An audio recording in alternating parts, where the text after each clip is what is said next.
Okay, let's unpack this.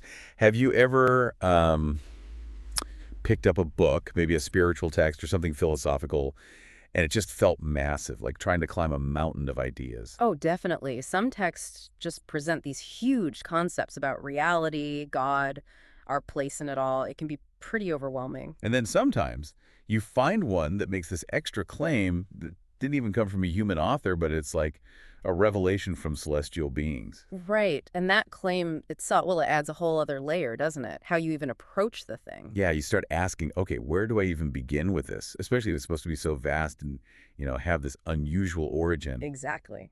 Which brings us to today's deep dive. We're not actually tackling one of those giant texts head on today. Instead, we're looking at something specific. The foreword to a guide designed to help you navigate one of these really big, challenging books, the Urantia Book. hmm So our source today is just this foreword.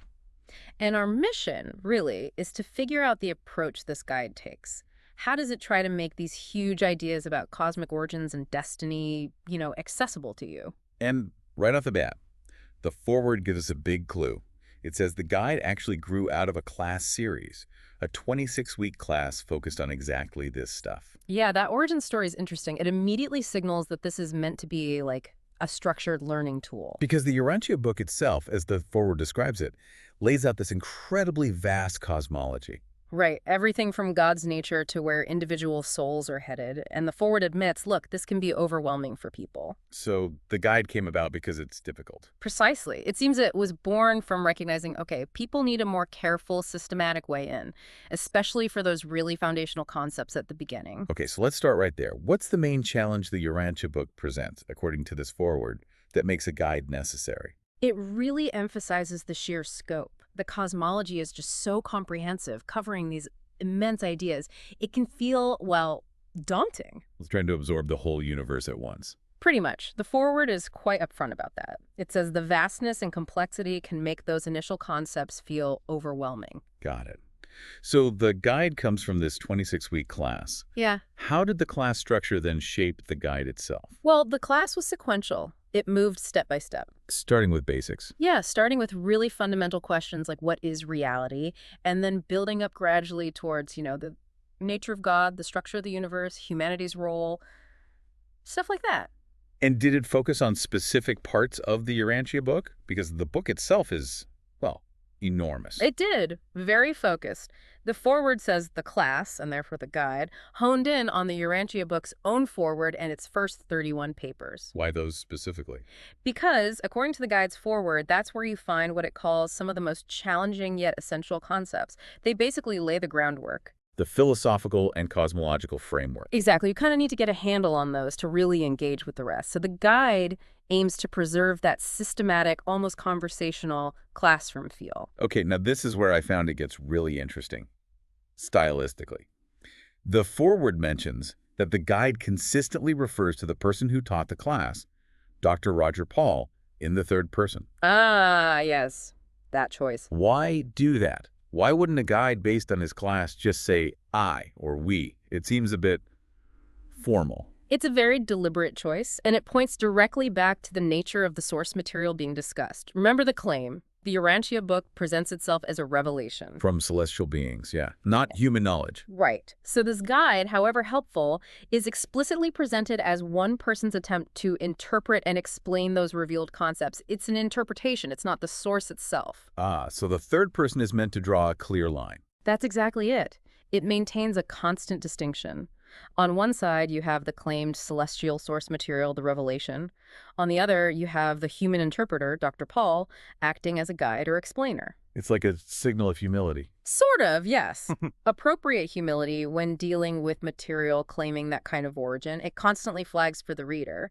These explanations are his understanding of the revelation, not the revelation unfiltered. I see now. So when the guide talks about concepts from the Urantia book, things like paradise, the Trinity, cosmic evolution, this idea of universe respiration, All those big concepts. it's presenting Dr. Paul's interpretation of what the Urantia book claims as revealed truth. not his own original ideas. Precisely. That stylistic tick is actually a tool. It constantly reminds you, the reader, to keep that distinction clear in your mind. And encourages you to go back to the original Urantia book. Absolutely. Use the guide as a map, a companion, but don't mistake it for the territory itself. Yeah. It's a good principle for any text claiming divine or non-human origin. Really, always separate the source from the commentary. That's a really helpful way to frame it. So, knowing that, what is the stated purpose and scope of this guide then? What's it trying to do, and what does it say it's not trying to do? It's very clear on this. It's not trying to replace the Urantia book. It's not a summary of everything. Okay. Its scope is specific and limited. Those foundational concepts, the ones about cosmic origins and destiny. Think of it like the bedrock you need before you can understand the rest of the structure. Didn't it use an analogy for that? Something about academics? So it did, yeah. Like a 101 course in college. Yeah. A foundation course. It gives you the basic vocabulary, the key ideas, how they connect. Right. So the guide focuses mainly on those first 31 papers, especially the foreword, the sections on the universal father, the Trinity, paradise, the basic cosmic structure. Because those hold the conceptual keys. That's the phrase used, yes. Mm-hmm. The keys to unlock the rest. And the 26 chapters build on each other logically, like the class lessons did. Okay, so it's sequential, foundational, acts as a companion, focuses on those dense early parts. How does the foreword suggest you actually use it? Well, the main recommendation is to go through it sequentially, chapter by chapter. Let the understanding build. Makes sense. But it also says, look, if you're already familiar with the Urantia book, you might want to jump to a specific topic that interests you. Flexibility is there. But always alongside the original text. Always. It hammers that point home. It's a companion, not a substitute. Use them together. And the foreword doesn't shy away from saying this stuff is difficult, does it? Not at all. It's quite candid. It says these concepts are profound, and yeah, they often challenge our usual ways of thinking about religion, philosophy, even science. So it requires some effort. Definitely. Both intellectual effort and a kind of spiritual openness. Patience, too.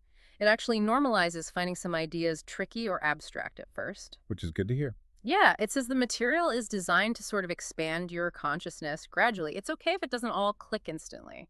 That feels quite encouraging, actually, because diving into something like this can feel intimidating. Are there other encouraging messages in the foreword for the reader? Yes, there are. It shares this perspective that the overall vision in the Urantia book is just so vast, no single human mind is expected to grasp it all in one lifetime. Okay, that puts it in perspective. It does, and it highlights the incredible nature of the concepts you'll encounter. The Trinity, paradise, how deity evolves, the whole destiny of souls like us ascending through the cosmos. Wow. Big stuff. Huge stuff. And crucially, it connects these ideas back to you. It emphasizes they're not just abstract thoughts. How so? They're intended to actually transform how you understand yourself, your relationships, your purpose, your ultimate destiny. They offer hope, meaning. So it's personal, not just intellectual.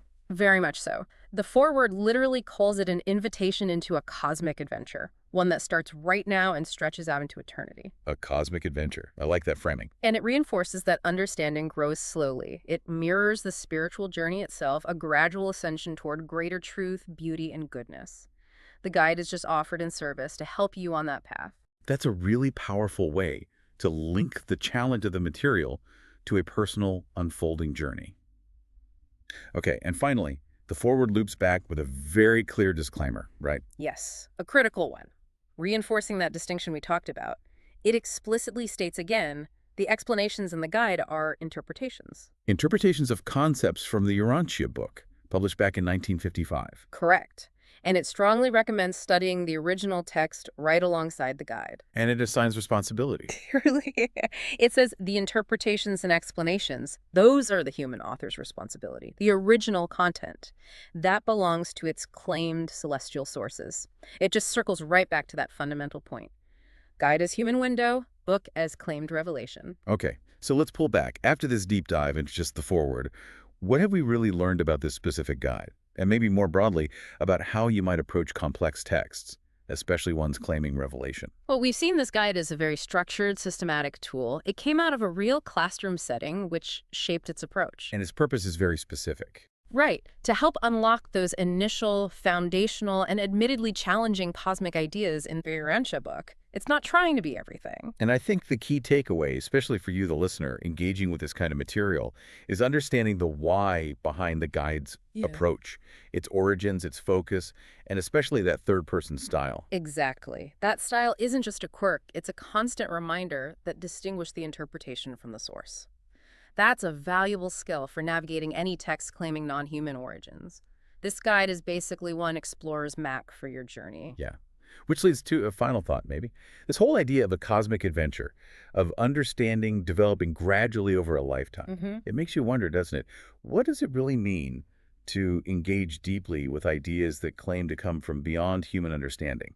And maybe more universally, how does that process, grappling with complex stuff, peeling back layers slowly, how does that mirror other kinds of growth or exploration in our lives? That's a great question to ponder. How does wrestling with big ideas change us, regardless of where we think those ideas come from? Something to think about as you continue your own deep dives, wherever they might lead you.